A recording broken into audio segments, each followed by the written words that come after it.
बोले गणेश भगवान की जय। बोल संकट चौथ माता की जय। आज गणेश जी भगवान संकट चौथ माता का व्रत है। मैं एक कहानी सुना रही हूँ।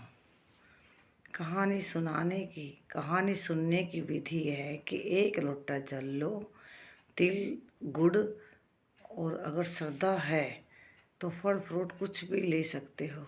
जोत का कोई इसमें ज़्यादा नियम नहीं होता। अगर कोई जला सकते हैं तो जला भी सकते हैं, और पंडित को बुला करके या अपने बड़े बुजुर्ग किसी बड़े बूढ़े के पास बैठ करके इस कथा को सुनना चाहिए।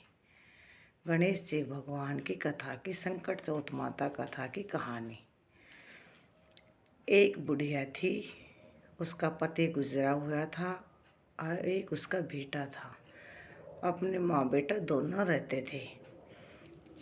एक दिन संकट चौथ माता आई तो उसने तिल के लड्डू और तिल के लड्डू बनाए और कथा सुन करके गणेश भगवान का संकट चौथ माता का व्रत संपूर्ण किया था। तो उसका जो बेटा था वो गाय चराने के लिए जंगल में जाता था। अब उसकी जो चाची ताई थी, सब ने उसको बहका दिया, गाय चरा कर आया। उस दिन उसने अपने बेटा को तिल के लड्डू दिए, कह रही है तिल के लड्डू ले। और तिल के लड्डू ले करके गाय चराने आई तो तिल के लड्डू दिए तो बोला माँ ये कहाँ से आए। तो उसकी चाची ताई ने कहा तू तो गाय चराने के लिए चला जाता है और ये पीछे से ऐसे ही तिल के लड्डू मोतीचूर के कुछ कुछ गटका कर करके खाती है।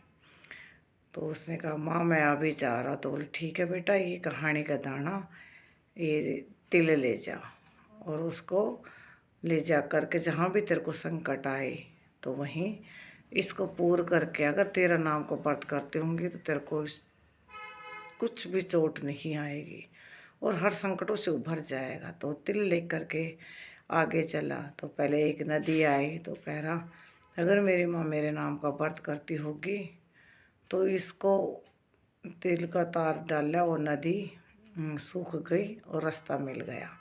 फिर उसके बाद में एक जंगल से गुजरा तो जंगल में शेर दहाड़ता आया।